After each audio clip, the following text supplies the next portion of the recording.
The Public Safety Committee will come to order. Thank you, members of the public, for showing up. We have, I guess, one or two overflow rooms. I hope you can hear the testimony today. Just in terms of introduction, we're hearing two bills today, House File 241 and 242 by Representative Hausman. We're going to allow 30 minutes for proponents of the bill and 30 minutes for opponents of the bill. These are people who have signed up to speak specifically on this bill. I know that a lot of you would like to testify on the bill, and we will. I know this is going to be an inconvenience for some people, but we will have committee time available Thursday after session, which should be around 6 o'clock, for people who want to testify on the bill. We simply don't have time because we have to be out of this room by noon, and we want to give the proponents and opponents to an opportunity to speak on this bill. Just wanted to say, for those of you who haven't attended the hearings yesterday, we've had very respectful hearings. We know this is an emotional issue. It's a complex issue, and I would just ask that members be polite in your questioning of members of the public, even if you disagree with what they're saying, or proponents of the bill or opponents of the bill. This is an opportunity for us to have a discussion, a dialogue on this issue, and hopefully find some solutions and come up with a bill later on this month. So that's sort of my ground rules. Representative Cornish, who's the lead on this committee, has been helpful in trying to maintain that atmosphere in this committee. He and I have strong opinions on the issue, but relative to the committee process, we're of the same mind that we need to have a respectful discussion. So with that, I also want to say that some members have to leave, and usually we go until 11:30. We have this room until noon, so if you have to leave, you'll just have to leave. So with that, all of these bills will not be voted on today. They will be laid over for possible inclusion in a larger omnibus gun violence prevention bill. There's no amendments to these bills, and we're here to learn more about the content. So with that, Representative Hausman, welcome to the committee. The chair will move House File 241 for you, and it will be the intention of the chair to lay that bill over. Welcome to the committee, Representative Hausman. Thank you, Mr. Chair.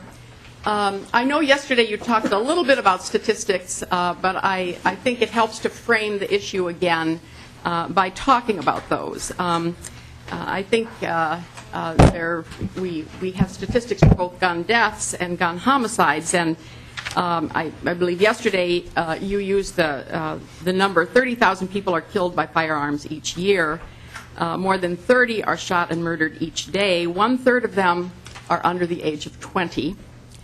And then, just to put us in the context of the world, and these are gun homicides, the averages annually. Less than 50 in Japan, less than 150 in Germany, Italy, France, other European countries, less than 200 in Canada, and more than 10,000 in the United States. And just given the events of the last few years, it's a time then for us as policymakers to look at that and ask questions and think about ideas and try to see if there's a way through. Are there issues that should be dealt with? What separates us? Why are we an outlier in the world? Are we more evil? Are we more hateful? Are we more angry? Do we have a higher level of mental illness? I think none of those things are true. I think we are, like everyone in the world, for the most part, pursuing life, liberty, and the pursuit of happiness and a healthy life. But there is one component that sets us apart, and it's a sentence. The Second Amendment. I've heard from a lot of people in the last few days about that.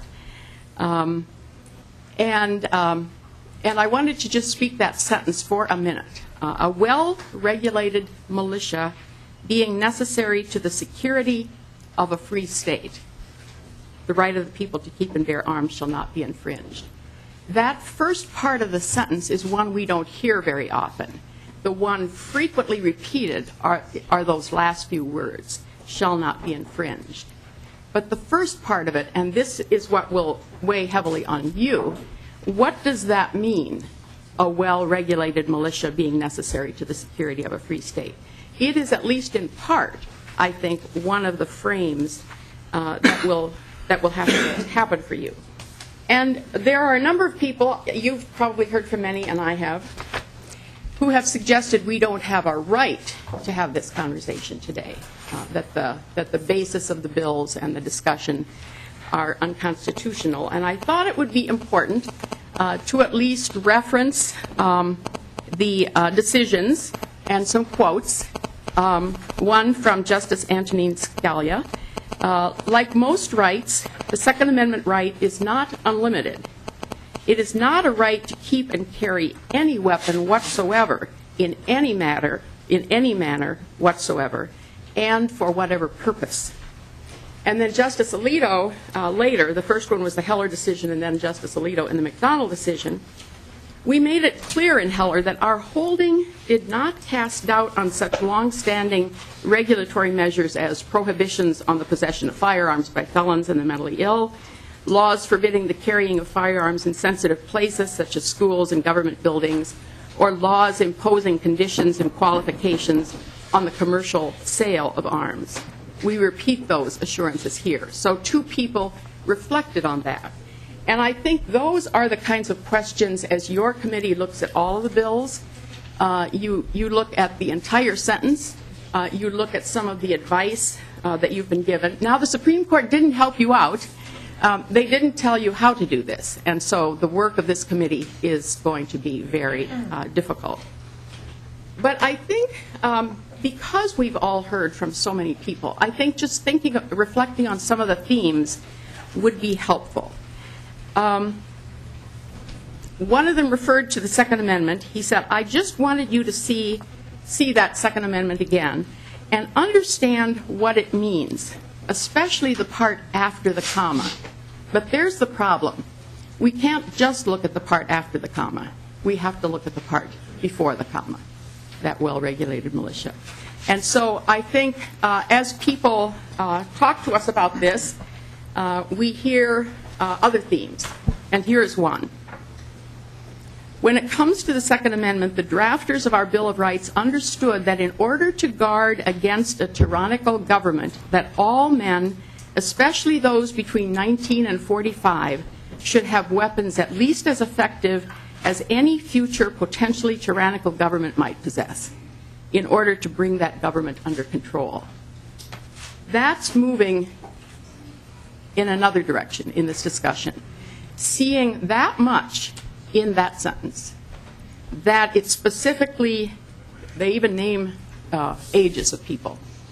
We've become sort of caught in a culture about that sentence, and we see many different things in it. Some have said that that it's an unconstitutional bill and that I am guilty of treason because I bring it forward. Others suggest that, in fact, an author of this bill would be the terrorist. And the emotions are strong around that. The bloodshed that will result in this war against our Constitution will be on your hands. If anyone comes to take our guns away for an unconstitutional law, there will be a war. There will be bloodshed, and bloodshed will be on your hands. This is not a threat from me, but my opinion on what will happen if an unconstitutional bill is passed into law. I'm sharing the views of people who have reflected on these bills as a way of setting a context for the discussion that you will have. After the 9/11 event, our country changed, and all of us gave up a little freedom. None of us had the freedom to just walk through an airport as we might have. we all sort of had to prove that we were safe before we could move through. It was a very different time. And except for maybe a little grumbling, I think we all realized why we were giving up a little bit of freedom, because something had happened. And this was how we were responding in order to have that safety. There was not a revolt, maybe grumbling, but no revolt. I took my granddaughters to the movie over Christmas vacation. And on the way to the car after the movie, my granddaughter said, all the time through the movie, whenever somebody was moving through the theater, I thought they were a shooter. And she said, but I didn't tell you, because I thought if I told you what I was thinking, then you'd start thinking about it too. This was a granddaughter reflecting on an experience. And that is part of, I think, what brings us here and opens our minds to look at a number of options. Because those children live in a very different world than we did. They process what should be a lighthearted evening in a very different way. So how can the world feel safer for her? Some think more guns will bring us to that safety, and others fear that kind of world. Mr. Chair, as sometimes happens, long before this hearing was scheduled, I agreed to speak to, I'm the opening speaker at the Ordway for a group of school children at 10:30. And so I'm going to leave for a little while. Heather Martin is going to suggest the kind of parameters of the bill, and I think has some further opening statements setting the context. And as soon as I fulfill my obligations down there, Representative Hausman, will you be back for 241? I believe 242? I believe this will be a relatively brief visit. Okay.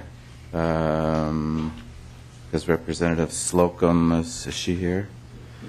Just trying to get someone to, we can probably go ahead with the bill if you're not here, but let's proceed. Thank you, Representative And I'm Hausman. assuming that she will go through the bill. We do, by the way, you said no amendments. We do, Representative Mullery and others have suggested some changes, and I think a few people will speak to some of those suggested changes, but I heard you say you didn't really want to reshape the bill this Anything morning. that's substantive, we're not going to take. Yeah. So I think some people will speak to. Very good. Thank you, Representative Hausman. The first testifier today, remember, we have, I'm going to try to keep this for a half hour to the proponents and a half hour for the opponents, and let's just keep cognizant of the time so we can hear the other bill also. Mr. Chair, when will we be taking questions for the testifiers at any point, especially with respect to the specifics of the bill? For Yeah, the just, proponent? if we can keep them sort of brief, Representative Lash, because it's just, if we want to hear both bills by noon. Can I do my question now then, or wait till it's presented? Why don't we present it first? I think your question is going to be answered. Ms. Chair, Martens, Sorry. please go through the chair. Mr. Chair. Ms. Martens. We will, I think we should present first because your questions might be answered in the explanation. Representative Lash. Thank you. Yeah, I'll wait until it's presented, Mr. Chair. It's a brief question.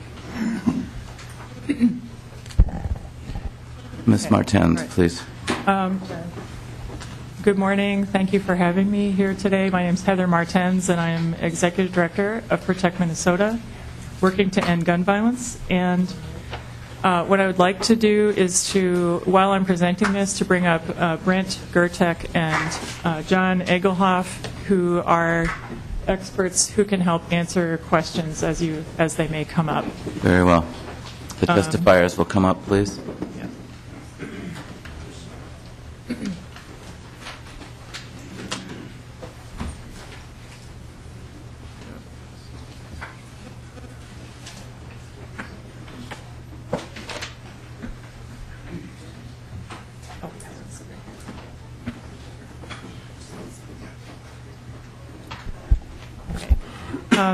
This bill is a renewal of the assault weapons ban in a different form. There was an assault weapons ban on the books, federal law, that expired in 2004. There were problems with that assault weapons ban in that the definition was partly a list of particular models of assault weapons that were being used in crimes at the time. And the definition was too easy for manufacturers to circumvent. This bill addresses those issues by using features that are related to functionality and that help to distinguish assault weapons from your regularly used hunting rifle. And what I'm going to do is, I think since a lot will focus on what the definition is of the weapon, I'm going to defer those questions to Mr. Gertek and Mr. Egelhoff. But basically what this does is it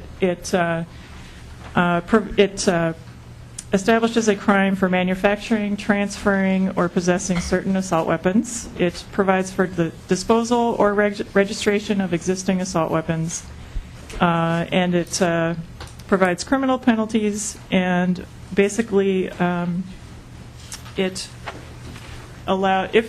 basically there's a grandfathering clause is what that means. So if the assault weapon is already in someone's possession, it is not taken away. It is instead registered in much the same way that machine guns are currently registered under U.S. federal law.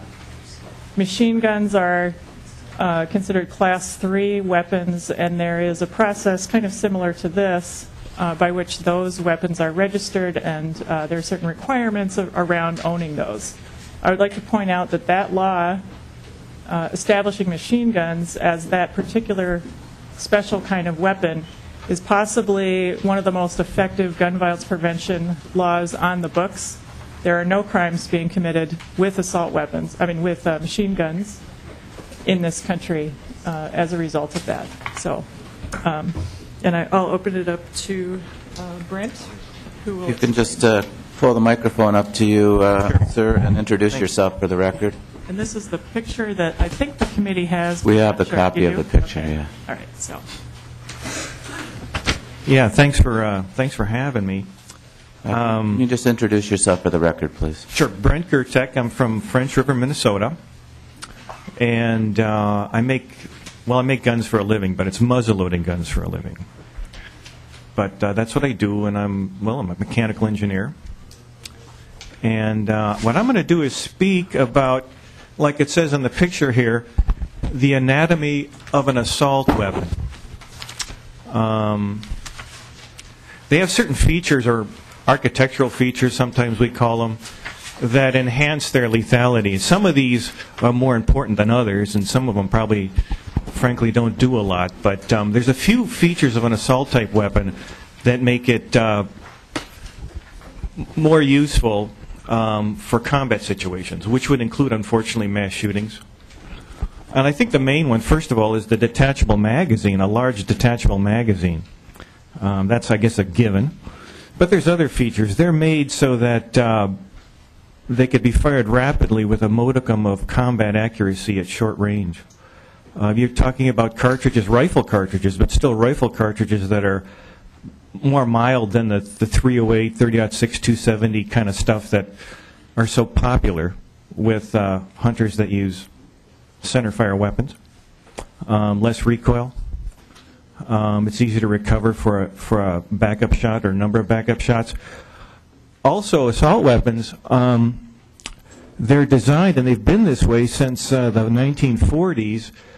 If you look at the picture, you'll see that the center line of the barrel, in this case with an AR-15 or AR-15 derivative, actually intersects the footprint of the butt plate.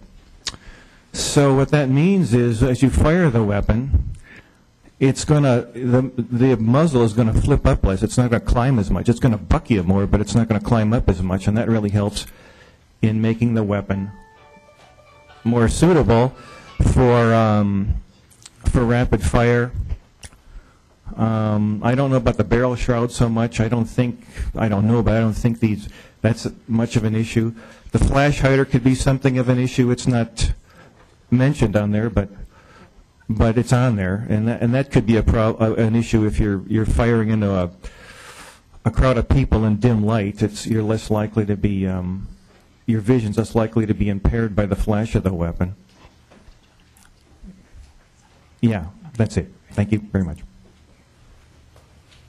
Thank you for your testimony, Mr. Gertek. Next. Good morning. My name is John Egelhoff. I'm from Bemidji, Minnesota. I'm a retired FBI agent, private detective, and in addition to some comments I'd like to make, I can, if you would allow me to further elaborate on this description. Assault weapons will often have telescoping stocks, which aids in their concealment. They generally tend to be shorter barreled than a hunting rifle. They are made for close-in combat. The detachable magazine has a quick release that allows the quick exchange of any sort of magazine, including either a stick or drum magazine, and can accept magazines holding up to 100 rounds. The barrel shroud is an important detail because it protects the hand of the shooter when a person is firing many shots in quick succession, such as in a combat situation or in a mass killing. Otherwise, the barrel heats up incredibly fast and gets incredibly hot, and a person would not be able to hold it. The calibers of the weapons are not full-length military calibers, such as the .30 caliber, .30-06, .308. They're specifically smaller calibers, shorter length, smaller bullets, projectiles. One that allows the individual soldier for whom these are designed to carry more ammunition. They are less recoil than a standard rifle round, such as a .30 caliber or .30-06, because it allows less recoil, which is a factor in close-in combat shooting. The other factor is the light bullet. For example, in the .223 or 5.56 millimeter military round is traveling at substantially faster speeds than either a .308 or a .30 caliber bullet. Its small size and lightweight creates a substantially more serious wound when it impacts on a human body. Thank you, Mr. Egelhoff, for your testimony. Ms. Martens. This was presenting the bills as part of the presentation. Okay. This is part of the presentation, not testimony, right? This is all part of it's all part of testimony. Okay. It's all part of it. All right. Then I'll make the rest of the opening on this.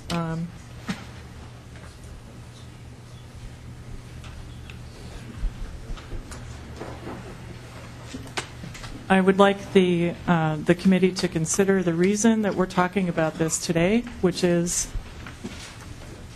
the children who have been lost in the Sandy Hook shooting and in many other shooting deaths.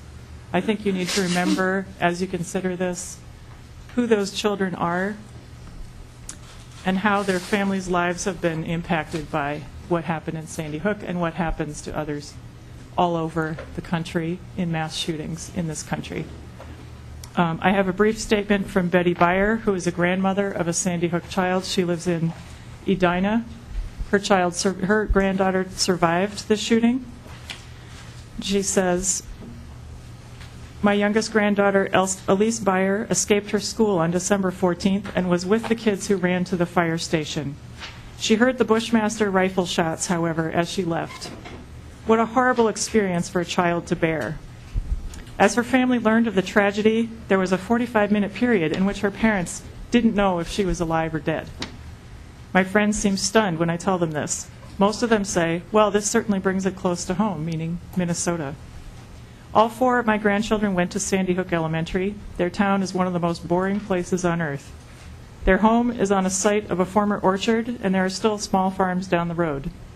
My son, Elise's dad, tells me that after the shooting, many reporters were stationed on his street because Adam Lanza lived on the same street near them. Some reporters from the BBC interviewed my son, asking him what he thought of the weak gun laws in the U.S. Joe said, "I bet you think we are all nuts here in the U.S." And they answered, "Yes, I'm afraid we do." As legislators, we don't need any more statistics on how many gun tragedies we have in the U.S. every day.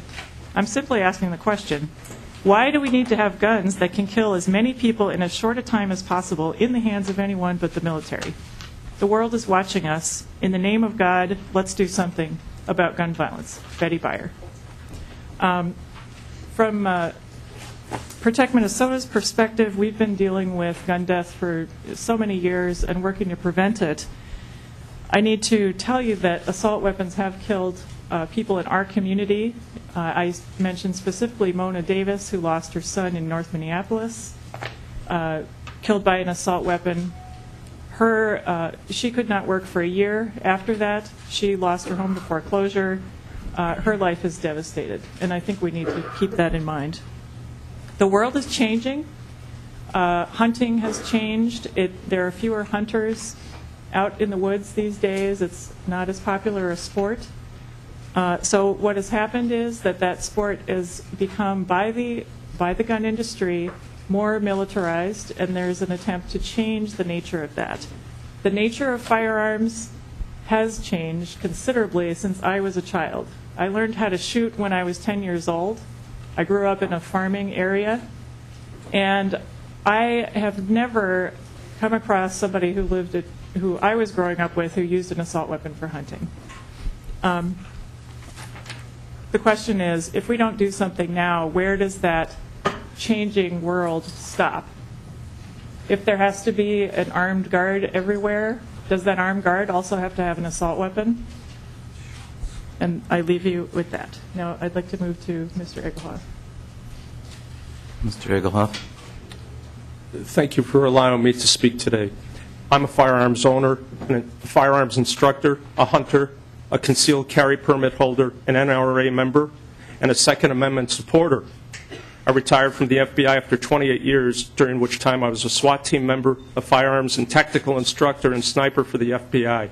I have carried and used all sorts of firearms in my career, including assault weapons, submachine guns, and other weapons. I have become intimately familiar with the human carnage left by the criminal misuse of firearms, including being the on-scene commander and case agent in the 2005 mass murder at Red Lake High School. I ask for your support today in stemming the inundation of our country and state with assault weapons and high-capacity magazines by passing HF 241 and 242. Assault weapons are compact, self-loading, detachable magazine-fed magazines, and their high-capacity magazines have caused mayhem in the U.S., including Minnesota, for decades. In addition to the murders and woundings of law enforcement officers over the years, they have been implicated in the 1987 Stockton, California, Cleveland school playground shooting with left 5 children dead, 28 wounded. The 1987 North Hollywood, California bank robbery, 18 citizens and police officers wounded, and many others, including the Red Lake High School shooting. And it's a not well-known fact that in that shooting, the shooter attempted to use a DPMS AR-15 with 30-round magazines, but jammed it while he was loading it and left it back in a house.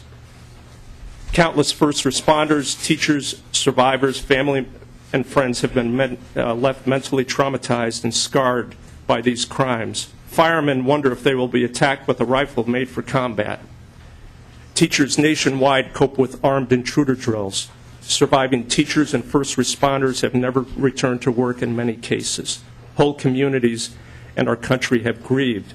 Only the gun industry has benefited. Simply put, to me, with the flow of battlefield weapons and high-capacity magazines to the public continues. Available for sale, among other assault weapons, are so-called pistols, which in reality are chopped-down AK-47s supplied with one 30-round magazine. All sorts of weapons are available, including drum magazines holding up to 100 rounds, including ones for Glock pistols. When most of us were children, none of these weapons or magazines were available. Shotguns, deer rifles, and the rare handgun were the rule, not current-issue military weapons made it for close-in, desperate combat, where fire superiority and acceptable collateral damage can take precedent over marksmanship. With or without a background check that can only search for a conviction or adjudication, anyone can acquire a weapon that in seconds can decimate a room full of innocent children and dedicated teachers or turn a cinema into a slaughterhouse. To me, who has held the bodies of dead children and teachers and see my fellow friends and law enforcement officers slain, it is simply a moral issue. These weapons and components have not one legitimate use outside the battlefield or in the hands of a policeman. Many veterans of our current wars, including General Stanley McChrystal and others, who are themselves NRA members like myself, have spoken out against these weapons and magazines being in civilian hands, as have many of our law enforcement leaders. Even the use of high-capacity magazines is a fraud. There is not one grand jury in this country who would not look askance at the firing of over a few shots in what otherwise had been a legitimate use of deadly force by a citizen. Simply put, the only real use for these tools is, in fact, to kill our fellow citizens, and they are the preferred tools of the mass killer. The bloody reality is the absence of these weapons and components would lower the lethality of these killers. To those who would say that the 2004 assault weapon ban was not effective, I would reply, if it was still in place, these people would not have been able to easily acquire either assault weapons or high-capacity magazines. James Holmes, Gerald Lochner, Nancy Lanza, Sung Hu Choi of Blacksburg, Virginia, Major Nadal Hassan, Fort Hood, Texas, Wade Michael Page, William Spengler of Webster, New York, and Anders Breivik of Oslo, Norway. In the Oslo shooting, in which 69 children were killed and at least 33 injured by gunfire, a U.S.-made Mini-14 rifle is used with 10 30-round capacity magazines acquired from a U.S. supplier. I thank you for your consideration. Thank you very much for your testimony, Mr. Egelhoff. Ms. Martens, we have several more witnesses, so however time that you go over, we set a half hour for proponents. So if we go over, then the opponents will have the same amount of time. I want to just make that clear. And then I don't know what that will do to hearing the second bill, but I want to give your testifiers an opportunity. So. Okay. Do we have, how much time do we have? Are we at 30 now? Not quite, but we're getting close. Okay. So, but if you want to take a few more minutes, we'll give the opponents the same amount of time because they have things to say too. Yes. Unless anyone had any questions for Mr. Egelhoff or Mr. Gertek, if we could make them brief. Does that come out of our time as well? No. We'll give you the time. But I think this is important. So, Representative Cornish, quickly. First, I'd like to get an okay from you to pass that out. Well, just ask your question, Representative Cornish. Where's the tape? Oh, gee. It was really painful listening to your testimony in the previous one about ballistics because it defies everything that I know. Oh, excuse me.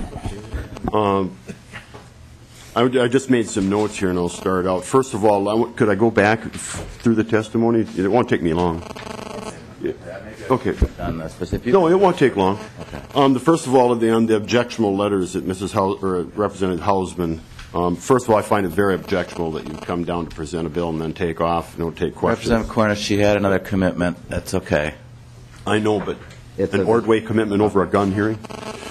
So the objectionable letters, the letters I received in the gay marriage amendment would make those pale in comparison. We're used to receiving objectionable letters from a few people. The theater's comment about fearing going to the theater, what most people fear is when they walk up to a theater and they see that the society has been neutered and there's a sign saying you can't take a firearm in, letting a criminal know that that's a killing zone. That's what I fear in a theater. Now, the questions about these weapons, the page is going to pass out some pictures. The AR-15, sir, happens to be one of the most popular hunting rifles there are. Ms. Martens said that she hasn't run into anybody out there. AR-15 is used for prairie dog hunting. Coyote hunting is legal for big game. They're all over in the woods. There's 10 million in ownership. They're off the shelves here. People use them for hunting all the time. An AR-15 is different platforms. You can take them apart. You can put different larger calibers on there. So I don't know where that comes from. The weapons weren't around as we were children. There sure were. I'm about as old as you are. These weapons have been around forever. The M1A1 Garand, the 30 caliber carbine with the extended clip, and that's a fairly small shell. There is lots of weapons, and the Velocity, the 220 Swift and 2506. There are lots of small calibers that are much faster than these bullets and do a lot more damage. And so it's just painful to listen to this testimony. Okay, Representative Cornish, could you ask the question? I appreciate the comment. Well, I'm just wondering where these statistics come from, because everything shows us this is a popular hunting rifle. And why do you claim that it's only for killing people? It's a perfect weapon, actually, for self-defense of your home. So I'm just, where do you get these statistics that say that it's not a hunting weapon and it's only for close combat? The picture I'm passing around is 225 yards where I shot a coyote and we're shooting prairie dogs at 300 yards. So where do you get the close Mr. Egelhoff, do you want to respond to that? Yes, I don't know where to start, but I'll start in the order I think. I hunt. I've never seen an AR-15 out in the woods for deer hunting. I accept that there are prairie dog hunters and varmint shooters, and also long-range competitive shooters, which I think is the only legitimate use that we should need to be concerned about for these weapons. However, for the small amount of people, I believe, who use a 223 AR-15 platform of any manufacturer, and there are over 80 manufacturers in the United States, does not warrant making these weapons available for 320 million people, of whom several of them are going to turn into be school shooters. To correct you, sir, the M1 Garand is a .30-06 rifle. The M1A1 rifle is a magazine-fed version, semi-automatic version of the M14, and shoots a .308 round. Right. I don't remember what else you've said, but as to these weapons being all over the woods, they're not. Mr. Chair. Okay. Real quick, Representative Clarence. The Red Lake shooting, I happened to work in Red Lake also up there. I was a game warden for 20-some years. I was up there. The Red Lake shooting that you brought up, he shot the security guard when he came in. The reason that people died there wasn't anybody in the school to defend the school. It was an unarmed security guard. Wasn't that right? And what stopped that carnage? What actually stopped him from doing more damage? Mr. Egelhoff. I was the case agent. I arrived 30 minutes after the shooting, and I received the call that a Columbine had happened at Red Lake. He was, Derek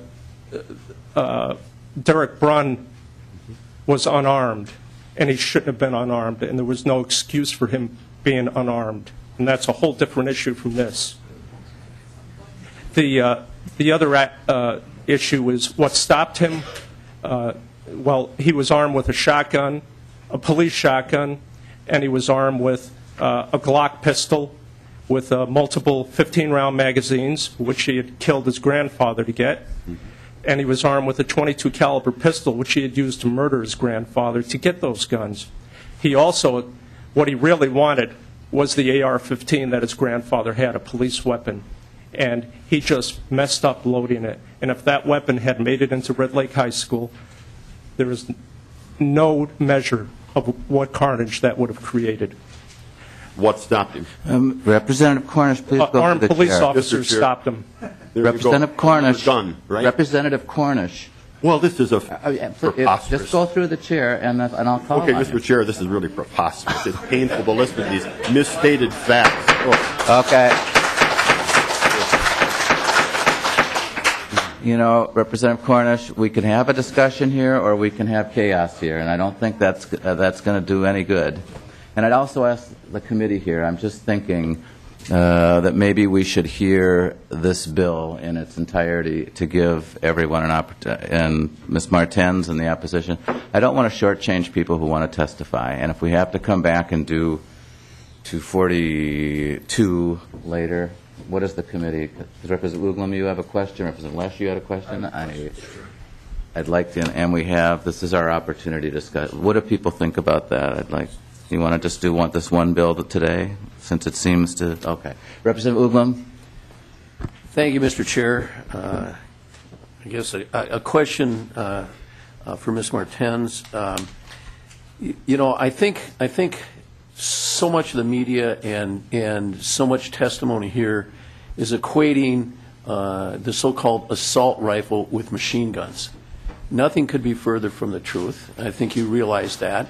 The AR-15 or similar guns are semi-automatic, and they shoot every time you pull the trigger. Now, I've shot fully automatic AK-47s and everything else. There is no comparison. And we continually fan the flames and tell the public that these things, assault rifles, are just like combat, and they're not. They're not. They're semi-automatic guns, very similar to a deer rifle with the exception of the clip. And then I would like to also mention that your ballistics are way off. With the assault rifle shooting, you're stated 3,100 feet per second. Well, a small caliber deer rifle, a .243 Remington, and Representative Johnson and I just looked that up, is 3,850. Okay, much more feet per second, more powerful, faster than the round that you referred to. So when we're talking about battlefield weapons, nothing could be further from the truth. And I just want to go on the record on that. And I would like to ask you, how do you claim that these are like machine guns? Mr. Egelhoff. I disagree with what you just said about the difference between a semi-automatic AR-15, 223, and a battlefield weapon. It is, in fact, a semi-automatic version of a battlefield weapon, which was designed to be a battlefield weapon. I can tell you, as someone who has carried these weapons on duty and fired them on duty, that there is not a whit of difference between a semi-automatic weapon that has a 30-round magazine and a fully automatic weapon with a magazine. And in fact, most police officers would tell you they would rather go up against a fully automatic weapon because they can't be held on target. And they spray all over the place. It's called spray and pray. In fact, our military trains its officers, and the FBI trains its hostage rescue team, which performed the rescue down in Alabama the day before yesterday, never to use fully automatic fire because it is inaccurate. Thank you. So can we, okay, Representative Newberger, okay, Representative Newberger.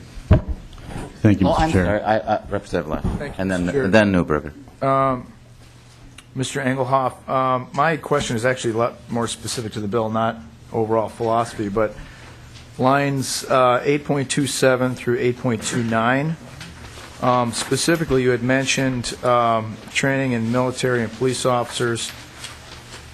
I'm wondering if you would have objection, you personally, I'm sure you can't speak for the author or other organizers, but it states any government, this is the exception to this law would be any government officer, agent, or employee, member of the armed forces of the United States, or a peace officer. And then it says, to the extent that the person is otherwise authorized to acquire or possess an assault weapon and does so while acting within the scope of the person's duties. Would you personally have any objection to excising that language, to the extent that the person is otherwise authorized to acquire or possess an assault weapon and does so while acting within the scope of the person's duties? And I ask that for a specific reason. I'm an infantry-trained officer, and I have a platoon of individuals in southern Minnesota who are obligated to be trained on one of these weapons. And as you know, shooting is a perishable skill. I shoot expert, but when I fail to train adequately, I slip into sharpshooter. And it's only when I fail to train on my own time to do that. The Guard does not provide adequate opportunities to train on these weapons, and as citizen soldiers, we are obligated to do that on our own. And in doing that on our own, it would criminalize that behavior that we are otherwise obligated to do, but not under orders and doing at the same time. So my question is... Mr. Egelhoff, can you answer the question? No, I'd have no objection. I believe that's a proper use and possession of one of these weapons, as you just mentioned. There are also other exceptions, I think, that the Commissioner of Public Safety can review, such as a long-range competitive shooter who's active in the sport, perhaps security guard companies. Mr. Representative Newberger, and then we're going to hear the rest of the proponents of the bill. Thank you, Mr. Chair. I'm a little disturbed here by what I'm hearing. First of all, the opening statements were prefaced by Representative Hausman reading an email that was quite intense. Using one email to stereotype the 1,400 that I have currently in my inbox, I think is wrong. Using one email to make everyone that has come down here look like they're extremists is wrong. Prefacing this whole the context of what we're talking about, one of the things that was brought up was there was an interview, or someone had asked someone from the BBC what they thought of Americans, and the quote was, "They think we're all nuts." You know, I could care less what the BBC thinks about us. This is the United States of America. Representative Newberger, if you could ask a question, I appreciate the comment. If you have a question for either of the testifiers, please do that now. I'm sorry. We're running out of time, and define assault for me. When we're talking about assault weapons, would you define the word for me, please? Mr. Egelhoff, do you want to take it? I think it's a compact, magazine-fed, semi-automatic rifle that generally will have a shorter barrel length than a hunting rifle. I think it will have certain features that aid in rapid fire, such as barrel shroud. I think it will fire a round that is generally smaller than a full-size hunting rifle, as I've already explained. And to define it for features, characteristically, it's going to have a pistol grip. It may have a folding stock or a collapsible stock. It can be equipped with other auxiliary features, such as a flash hider. Mr. Egelhoff, I'm just going to cut you off here because it's already explained in the bill, Representative Newberger, and you have a chance to read it. I'm going to ask if you could just suspend the question for now and let the proponents finish up, if that's okay. Thank you very much. Thank you for your testimony, Mr. Egelhoff. The next testifier. Mr. Chair, Tim Dolan will testify. Welcome to the committee, Mr. Dolan. Thank you, Mr. Chair. Thank you, committee members. I'm the former chief of Minneapolis with 35 years of law enforcement experience. There should be no doubt that I'm here under no pressure from anyone but my own beliefs, and there never has been in my testimonies. I was the chief that handled the exit signage shooting. I was also the chief that oversaw scenes, investigations, community reactions to about 40 homicides each year, which is about half in the state of Minnesota every single year. I'm also a gun owner. I'm voicing my support to proposed legislation against assault weapons. As a member of Major City Chiefs for the last 6 years, we unanimously passed a resolution over 2 years ago to reinstitute the federal ban on the sale, transfer, manufacture, and importation of assault weapons. Recently, they restated this position. These are chiefs from the 50 largest city departments in the United States. They are some of the most respected law enforcement officials in the world. None of them are pressured by mayors or outside sources. We did it because of public safety, because it's the right thing to do. I have a copy of their letter dated December 28th. Here I can leave. The reason we are unanimous in support of an assault weapon ban is that we are seeing an increase in assault weapon shootings across the country. It's a fact that annual mass shootings have doubled since the assault weapon ban expired in 2004. We are seeing increasing attacks on police officers with assault weapons. Assault weapons are especially dangerous to police officers. When we respond to calls, we are most often in a reactive mode. If we have department-issued assault weapons, those are deployed if and when the situation determines that they may be necessary. We don't carry them routinely to people's doors or on the beat.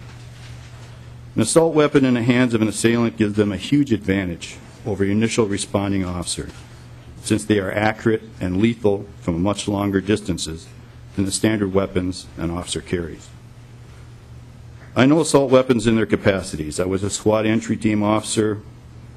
I carried an MP5 machine gun. As a sergeant, I was a SWAT entry team supervisor. I was also a department trainer in the use of MP5 machine guns and M16 rifles. As a sergeant, I was also an entry team member with the Minneapolis FBI SWAT team. As a lieutenant, I was the commander of the MPD SWAT team. I knew the capacities of all our weapons, and unlike other firearms we carry, including sniper rifles, assault weapons have the capacity to be a weapon of increased lethality in the wrong hands. We saw this recently in Newtown. Assault weapons are military weapons. They are weapons of war. Police only have them today because the assailants they are facing are armed with them more in increasingly numbers. However, they should not be in the hands of regular citizens. They should not legally be in the hands of any citizen. You don't need them for sport. You don't need them to hunt. You also don't need them for self-protection in your home. I will leave you with this story. On July 17, 2001, a man named David Joseph Burns in Columbia Heights, Minnesota, decided he did not like the police officer who lived nearby.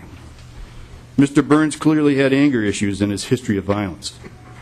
30 years before, he shot and killed both his estranged wife and her boyfriend. He served 6 years before being paroled. Mr. Burns also really liked guns. He amassed several handguns, rifles, and an assault weapon. He also had hundreds of rounds of ammunition. Burns shot Columbia Heights School liaison officer Mike McGee as he was walking home from work with what was thought to be a shotgun and chased him into a neighbor's home. He then shot several rounds into the home. Burns was able to call 911 and ask for help. He was extremely worried about his 2 children that were home alone. Officers responded from several agencies, including the Minneapolis Police Department. What transpired was a half-hour walking shootout between Burns with his assault rifle and police through the neighborhood. You can find exceptional footage on this event on YouTube today. During the gun battle, 2 or more officers were shot. 2 more officers were shot and wounded. Officer Val Dietz of Columbia Heights and Officer Judy Rollins of Minneapolis, who responded from the precinct I commanded. When Officer Rollins went down, her partner, Officer Dave Holm, got out of their squad and went around the car to pull her out of the line of fire. Burns took a position of cover and was waiting for Holm to fully expose himself. Minneapolis Officer Lance Ulrich, an expert marksman, saw Burns taking aim on Holm and fired at him with a shotgun from over a half block away. Amazingly, one of his pellets hit Burns and put him down. These officers were seriously outgunned. It happened here in Minnesota. Lance Ulrich shot saved lives. Luckily, all 3 wounded officers did recover. I asked committee members to find the facts, read the studies. They show that the 1994 assault weapon ban was effective. They also show that since it expired in 2004, annual mass shootings have doubled, as I said. Get the facts. I thank you for your time. I wish you well on a very difficult decision. Thank you, Chief Dolan. The next testifier is Jane Kay. Jane Moline, sorry. Jane Moline. Representative Kiefer, if I ask, if we do questions, these testifiers won't get to testify. I'm really sorry. And then the opponents, I'm going to have to cut their time. I mean, it's up to you. If you want to, we can hear and hear and hear, but Mr. Chair, Representative Kiefer. Oh, I thought we were going to discuss this whole bill the whole time. We are, but there's 4 more people on their list. And then if we want to be fair to the opponents, we should give them 45 minutes but if you have something quick, do it. No, it's okay. Okay. Miss, Good morning. Jane Moline. oh, I'm sorry, I have your name wrong. Welcome to the committee. Thank you for having me. My name is Jane Moline. I live in Dundas, Minnesota, and my state representative is David Bly, and my state senator is Kevin Dahl. I'm a certified public accountant with more than 30 years' experience, but I am making my comments today as a wife, a mother, and occasional bank robber. We are a family that owns guns. We have guns in our house. We have guns around us a lot of the time. My husband, Chip DeMann, is leader of the James Younger Gang in Northfield, Minnesota. So we rob banks. I started working with Chip and the James Younger Gang in 1976. We reenact the famous failed bank robbery attempt in Northfield where the townspeople rose up against the terroristic James Younger Gang and ran them out of town. My official title is the gang's choreographer. We have reenacted train robberies, bank robberies, and took the gang to Germany in 2006 and toured doing 6 reenactments with borrowed horses and guns that met the strict regulations there. By the way, for the James Younger Gang, crime does not pay. We have never gotten any money from all of our bank robberies. I have costumed up and ridden as a gang member. Being in the James Gang means you have to handle period-style handguns and long guns. The first time I shot a gun was in high school. This was really in the olden days. Our physics teacher brought a shotgun to school on the assigned day, and at the appropriate hour, we trooped outside to the football practice field across the street from residential neighborhoods and took turns firing the shotgun. We measured and calculated speed, velocity, force, scatter, and other relevant factors. It was not necessary for understanding the physics of firearms. We could have learned the information from a lecture or studied it from a book. But the lesson was all the more impressive when we also got a field trip and some target shooting. I had high school friends who brought their deer rifles in their trucks to school so they could go hunting right after, or those that came with their shotguns after an early morning of bird hunting. To us in high school, guns were a tool for a specific purpose. Like any tool, you had to know how to safely operate it and take responsibility for its safe handling and storage. When I started working with and riding with the James Younger Gang, I had to handle a handgun safely, often while riding and controlling a running horse. We have 3 children who have grown up with guns around them an unusual amount of time. We have made up to 30 appearances a year with guns, and we usually brought our kids along. Even when they were very young, they spent time in camp with the James Gang. Gun safety was always an important concern, and all of the gang are especially aware of their responsibility for gun safety. Oh, and the James Gang shoots blanks.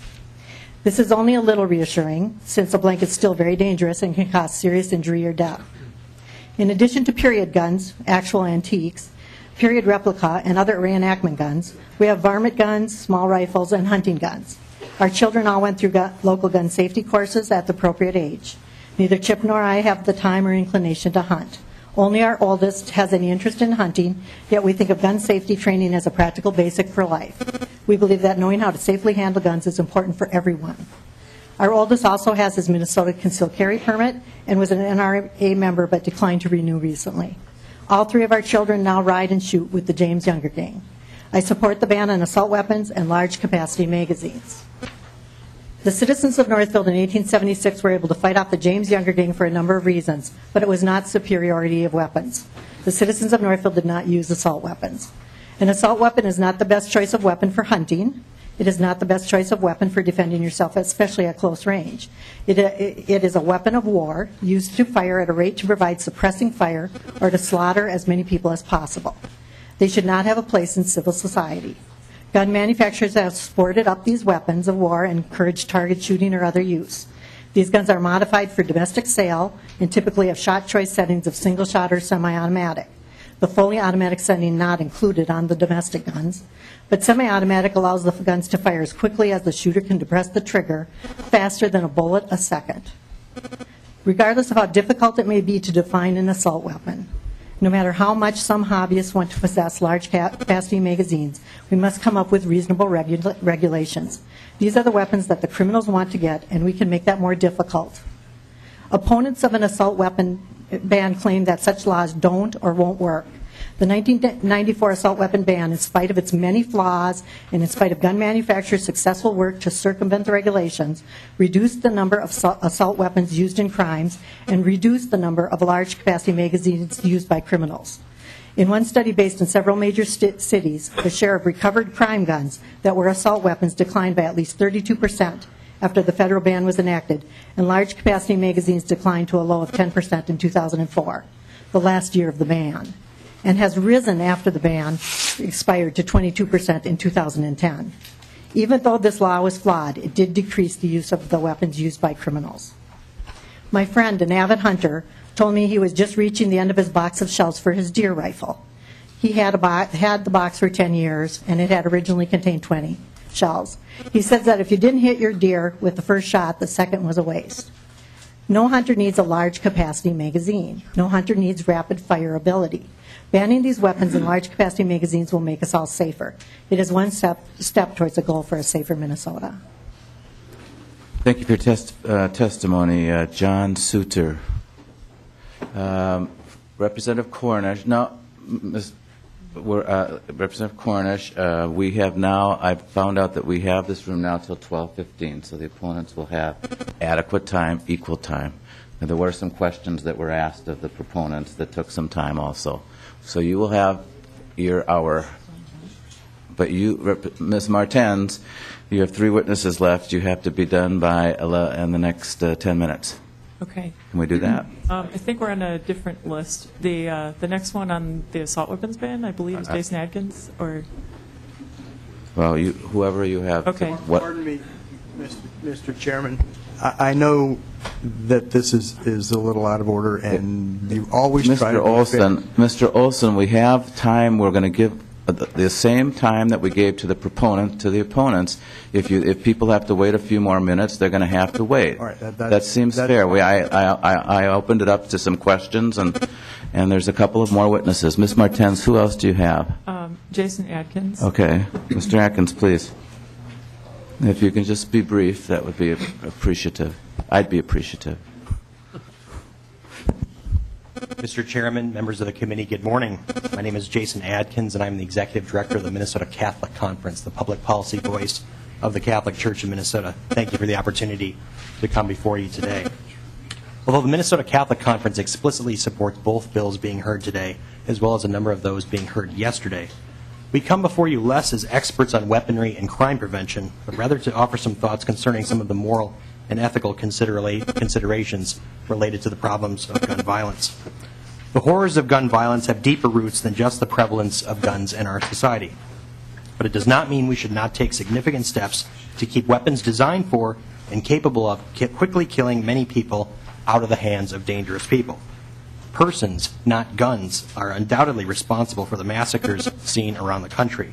But it is often the gun that makes these mass killings possible.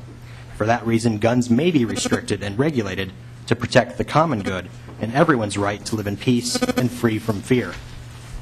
The right to keep and bear arms, like all rights, carries with it responsibilities and limitations, particularly the responsibility to use a dangerous weapon only for lawful and legitimate purposes, such as self-defense and hunting. As weapons become more powerful and capable of being used for destructive and unlawful purposes, as well as have fewer legitimate civilian justifications and uses, such as military-style assault weapons, limitations on their use and purchase become more prudent. In all cases, regulations related to sale and proper arms of guns are an appropriate means of ensuring that the right to own guns is exercised by people qualified and capable of exercising that right responsibly. Let me conclude by making one more point. Our Lord Jesus Christ said, "Blessed are the peacemakers." It is a statement echoed in many faith traditions. In his World Day of Peace message for 2013, Pope Benedict declared that the pursuit of peace is not utopianism, but is truly possible provided we work together to achieve it.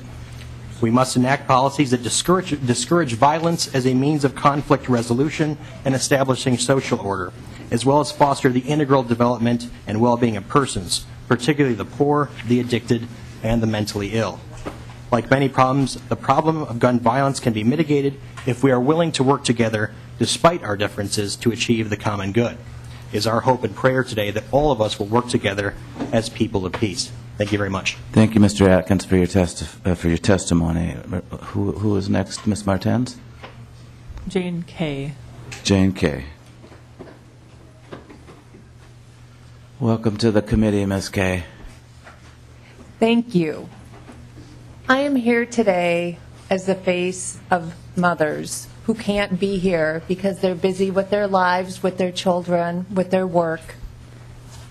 In the wake of Sandy Hook, an Indiana mom started a group, 1 Million Moms for Gun Control. Since that time, almost 60,000 members have joined this group, including a chapter here in Minnesota.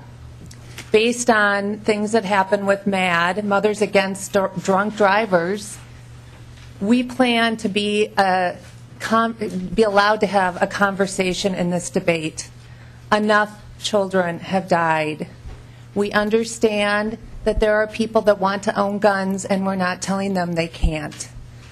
Has been said, assault weapons are mainly used on the battlefield. Our schools should not be battlefields. They are places of learning. In the 2012 elections, it was said that power and money would decide who was elected. But it was women, and we are paying attention.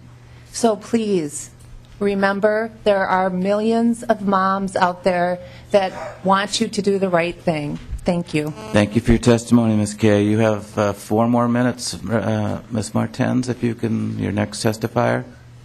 Okay. If you have anybody else. Okay. We'll stop here. We have Okay. our other testifiers are focused on the other bill. Okay. Do you want to make any closing comments here? Representative Hausman isn't back, but... Yes.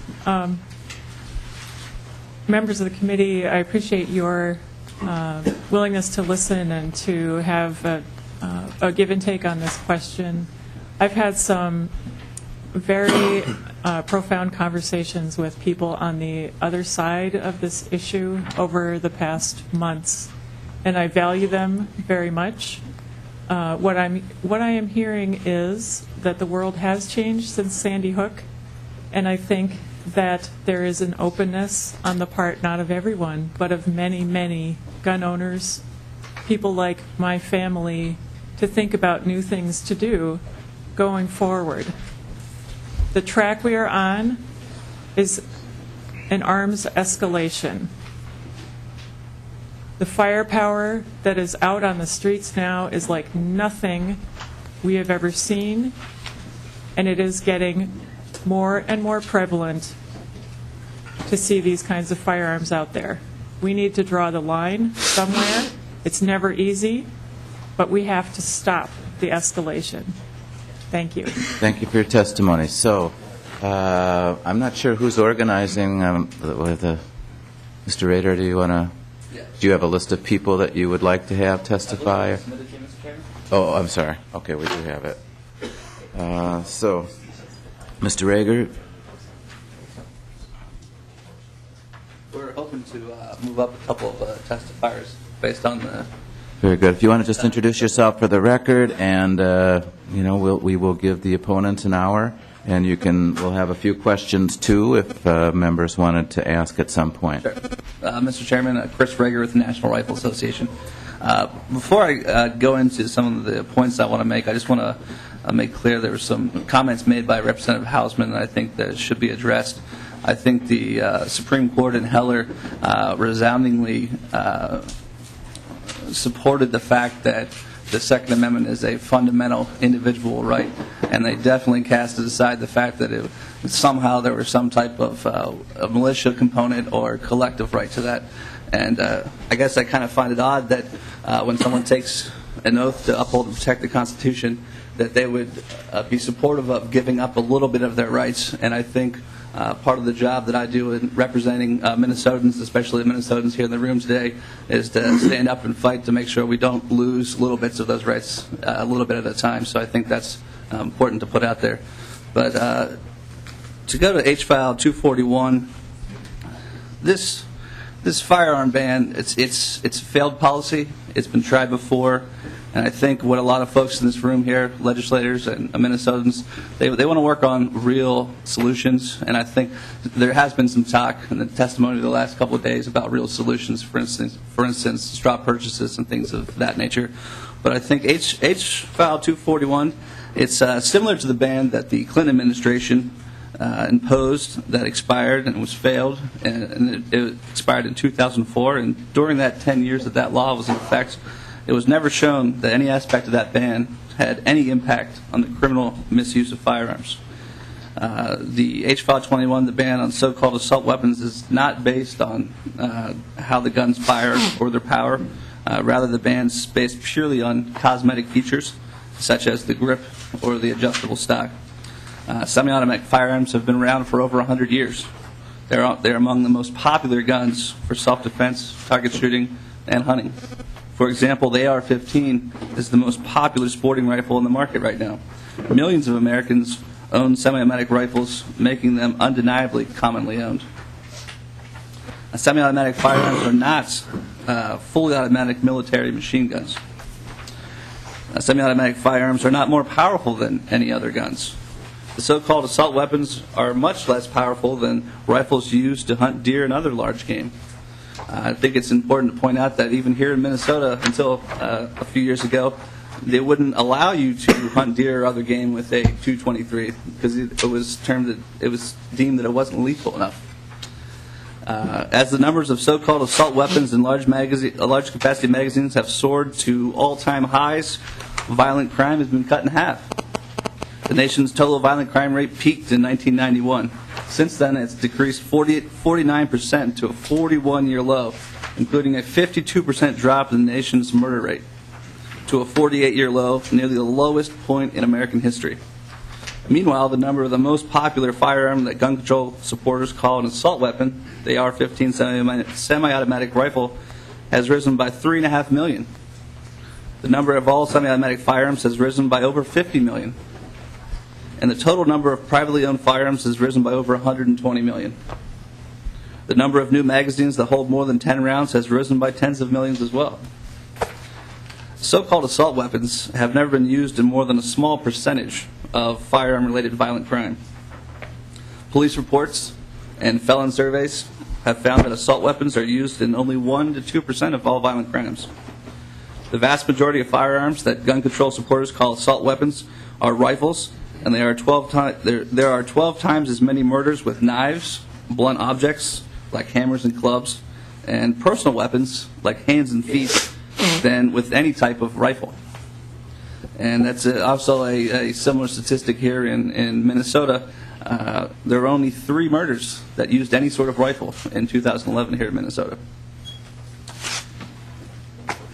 The so-called assault weapon and so-called large magazine bans have not reduced crime. After its 1989 ban, California's murder rate increased every year for 5 years, 26% overall. California banned more guns in January 2000, and murder rate has since averaged 14% higher than the national rate. The Bureau of Alcohol, Tobacco, Firearms, and Explosives says that it can in no way vouch for the validity of the Brady campaign's claim, repeated by assault weapon ban campaigner Senator Dianne Feinstein, that the federal assault weapon law reduced crime. The FBI does not list guns or gun control as a crime factor, and California doesn't accredit its assault weapon ban for the state's recent decrease in crime. Studies for the CDC, the National Academy of Sciences, and the Library of Congress have found no evidence that gun control reduces crime. And I think it's also important to point out, since we were talking about the Heller case and the Second Amendment, that the court in Heller specifically says that it protects firearms that are commonly possessed here in America. And when there are 10 million owners of what the gun grabbers call assault weapons, you're pretty hard pressed not to say that that's not a commonly owned and possessed firearm.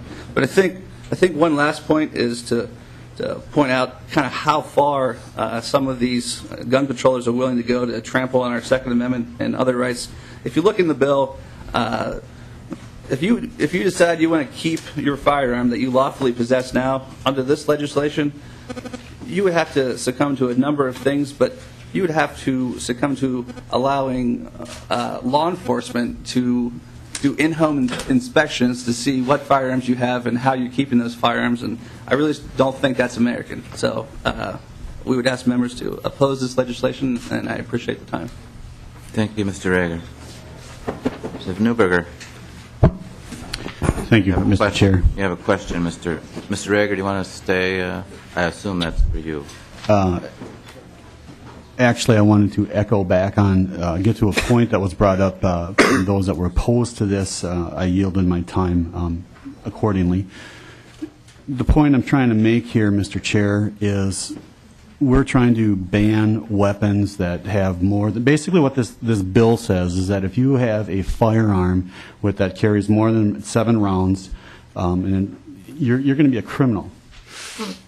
You're going to turn thousands of law-abiding citizens into criminals if you pass this thing.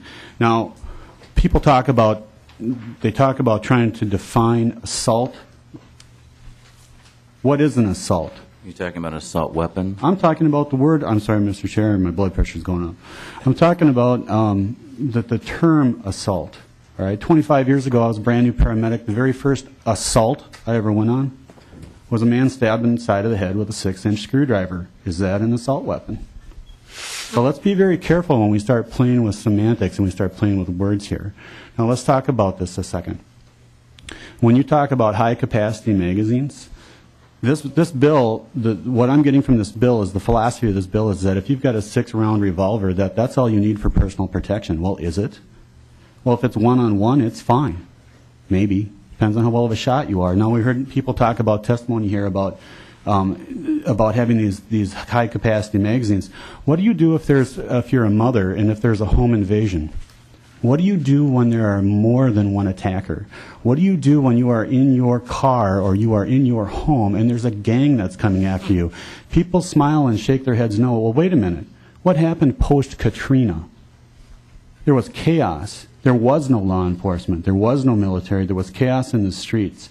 High-capacity magazines have a place in this. I don't call these assault weapons. I call them defense weapons. And law-abiding citizens who obey the law should not be denied their Second Amendment rights to have these. Representative Newberger, did you have a question for anybody? Because I can bring the proponents of the bill back up if you want, or if Mr. Rager, you wanted him to respond, or did you just want to make the point? I'm happy with the point for now. Thank you, Mr. Chair. Very good. Thank you. Representative Uglum. Thank you, Mr. Chair. I really appreciate the time.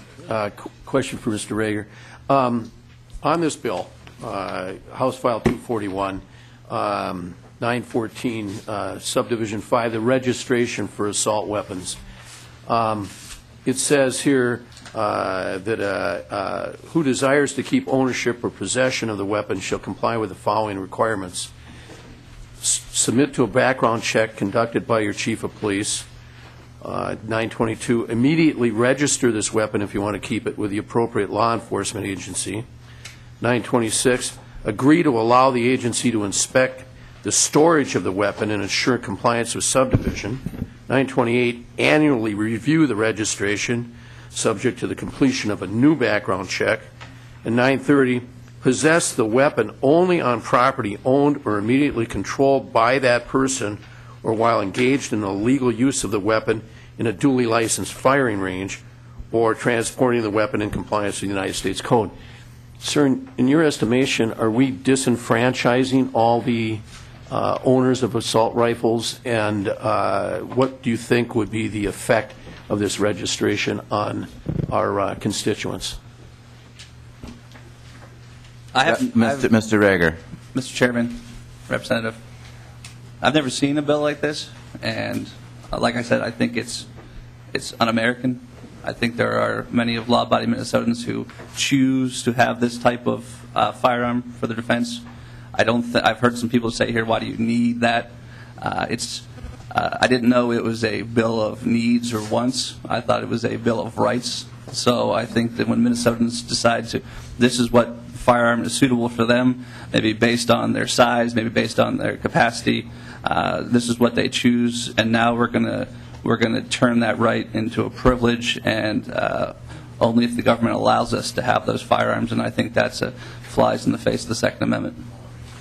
Thank you. Thank you, Mr. Chair. Representative Uglum, did you have another comment? No, I'm good. Thank you. Representative Keeper, Mullery, and then we're going to go back to the testifiers because we're going to start running into the same problem as we did with the proponents. Thank you, Mr. Chair. It's not really a question. I just want to make a comment. It's not my MO to use anecdotal stories, but we did talk a little bit about an email at the beginning of the committee, and I want to share an email that I got from my swing district soccer mom area of Woodbury, Minnesota, and she, I'm not going to disclose her name, but I'll give it to you, Mr. Chair, privately, but she did save her daughter's life from a potential kidnapping with her AK-15. The reason she had an AK-15 is she uses it to protect some livestock with coyote. So I just wanted to share that with the committee and get that on record. Thank you. Thank you, Representative Kiefer. Representative Muller, very briefly. Mr. Chair, I just have a point of order. I don't think it's appropriate for people to come up here and insult members of this body who, as calling them un-American and things like that. Representative Muller, I think he said that the bill was un-American, and I guess I would let that open, unless I heard that wrong, but maybe I heard it wrong. Mr. Chair, I think the author would then be called that. Okay. Members of the audience, please. I mean, again, this issue is very divisive. We have strong opinions. Let's try to be respectful in our debate. Mr. Strasner? No, Rob Dorr. Sorry, we had to adjust some things. Oh, Mr. Dorr. Yes. Welcome to the committee. Thank you. I'm a firearms instructor, DNR hunter safety instructor, and a wide array of other firearms. Mr. Chair, with your permission, I'd like to display some firearms that we have cleared with Capitol Security. I told Mr. Olson you could do that, but I'm not particularly happy about it. But that's all been cleared by security? Yes, sir. We have followed the appropriate procedures. Yep. All right. First, what I want to show here, by appearance, this would be a common hunting rifle, target shooting rifle. It's got the traditional appearance. Nothing too overtly threatening about it.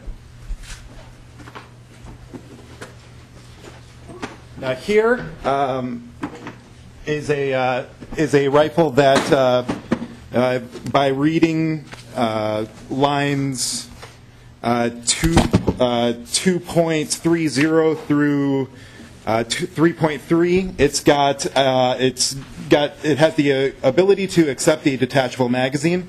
It's got a pistol grip. It's got a protruding grip. It's also got a folding or telescoping stock. This one in particular is telescoping, and it's got a shroud that extends over the barrel. So it's 1, 2, 3, 4 times deadly, I guess. What might surprise you is that these two firearms are actually the exact same firearm. They are Ruger 1022s. The only thing that is different between these two rifles is entirely cosmetic. The function, the projectile, everything about these two firearms, down to what is legally considered a firearm, the receiver, is exactly the same. So I would caution you when you're looking at banning a wide array of guns, not based on anything other than just their cosmetic appearance. Some of these cosmetics are actually are beneficial. So they are, while cosmetically similar to what would be considered a military style, and note the word their style as in fashion because it looks like it. These do serve some purpose. Okay, thanks. Some of you may have noticed I am 6'5". I'm rather tall. My wife is 5'4". If any of you, we have shared a car until recently, and one of my biggest complaints is when I get into the car and my knees smash into the steering wheel. We have very different sizes. We need different things to accommodate that. This rifle with the telescoping stock allows me, my daughter, maybe one of my DNR hunter safety students with shorter arms, can carry this. My wife, in this position, when I'm shooting it, all the way out. The same firearm can now be used by all three potential members of my family that would be using it, and we don't need to buy specific rifles for everybody. This doesn't affect anything about the function of the firearm, how fast it shoots, how deadly it is, the accuracy of it, only to make it more comfortable for me to shoot, my wife to shoot, or any of my potential students to shoot. Same thing goes with the pistol grip. My wife is left-handed. I am right-handed. Many rifles are not very friendly to people who are the opposite hand. So if you take a left-handed rifle, it doesn't work very well for a right-handed person and vice versa. Having a pistol grip allows ambidextrous use of rifles. Forward grip is also very good for people with short hands. I'm sure Mr. Olson could attest to that as well. Not to pick on him too much. But my wife has a hard time extending her hand up here, and especially when we're using the optics, if she's doing longer range shooting, this keeps her hand out of the way of the optics and down where she can hold it comfortably. I'm very concerned about the writing in this bill. I think people don't understand it. The writing in this bill is actually so loose with the exemptions that it removes and the specificity that it removes. Even revolvers could be considered banned. Regular revolvers, because of their ability to shoot shot shells. The bill doesn't define shotguns, but defines any shotgun with a revolving cylinder. And that would qualify most revolvers, as there are shot shells available in most revolver calibers. So, you're looking at these guns, you might think, I've already kind of tipped the deck that they fire the same projectile. As was mentioned before, this on my left here is a 30-06. So this shoots a 30 caliber bullet. This right here is a 223. So this is what would be more commonly found in like an AR-15 caliber. What these two guns shoot is a 22. That little guy right there. So we're not looking in the right place. We're looking at cosmetics. We're looking at things that make guns easier to use for a wider variety of people for perfectly legitimate purposes, and we're not focusing on anything that makes these guns any more or less lethal.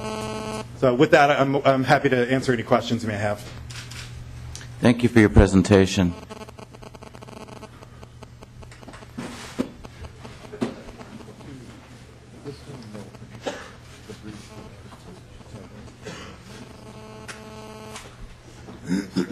I don't know if that was a first in this committee room or not, but